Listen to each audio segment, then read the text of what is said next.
and that is a Talking Points memo. We'll have more on this with Glenn Beck and Senator Jim DeMitt, very harsh critic of the president's, coming up. First, a lead story tonight, vicious rumor on the net saying Sarah and Todd Palin are planning to divorce. Palin's immediately denied it and now are considering suing Jesse Griffin, an Alaskan blogger. Joining us now, our Is It Legal team, attorney and Fox News analyst Lis Wiehl, author of the big book. What's the name of the big book? Face of Betrayal. Thank you. I wanted you to say it. I've been saying it so many times. And attorney and Fox News anchor Megyn Kelly. All right, Kelly, this is once again public figure being smeared because it's pretty nasty. There's no evidence. We talked to the Palin's attorney. They're angry. I mean, they may go here. You say what? Who could blame them? No, nobody can blame them. Every public figure gets attacked. Every public figure needs to have somewhat of a thick skin. But what's happened to her is beyond the pale. She has gotten it worse than anybody. And this blogger really has it in for her. This isn't his first derogatory post about Sarah Palin. He has called her trailer trash Barbie. He calls himself a trig truther. He's one of these nuts who believes that her son isn't really hers. Yep. He talks about telling his sons that they need to act gay and wear dresses so that they don't have to wind up serving the United States and the U.S. military. I mean, this guy's a nutcase. Yeah, he's an Alaskan from what guy. I've read. Right.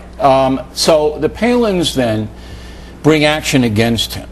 Is there any way they can do that? It's tough, but they might have a way here. Listen, when you're a public figure, you know it's virtually impossible to sue for defamation because of the Supreme Court having set a very high standard. You have to prove that the allegations made against the public figure were done recklessly and with actual malice. Well, that's pretty easy to prove in this case. Can't, maybe. This guy claims he has some source who's been reliable in the past. Who knows whether somebody on Sarah Palin's inner camp is feeding him misinformation. It doesn't matter, though, unless they get divorced. No, but it does matter because a good faith mistake or even a bad faith mistake. So he'd have to produce the source, though, wouldn't he not? He might, in a civil lawsuit, he'd have to produce the source. Well, no, he would argue that he's a reporter. I disagree with you. I don't think there's any way this lawsuit is going anywhere because what he actually said in quotes was a source tells him that Palin is through with her marriage. In a deposition, say they didn't bring it in, and the deposition says, okay, who's your source? He has to say, does he not? Yeah. But even so, he said this a source, unless they're just making this up, unless it's complete fabrication. That's what I do. If I'm Sarah Palin, I bring it in.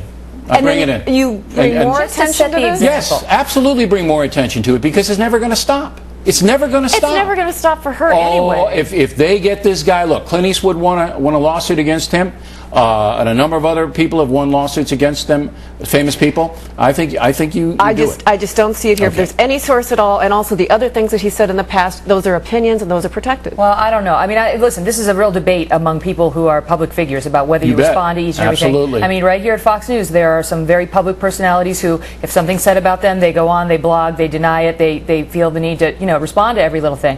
I can speak personally. I don't do that. I feel like it's fueling the fire. We deal with it in other ways. Okay, I got to move on. But what they've done to Sarah Palin is beyond. Right. And if I were the Palins, I would consider going into court just to depose the guy.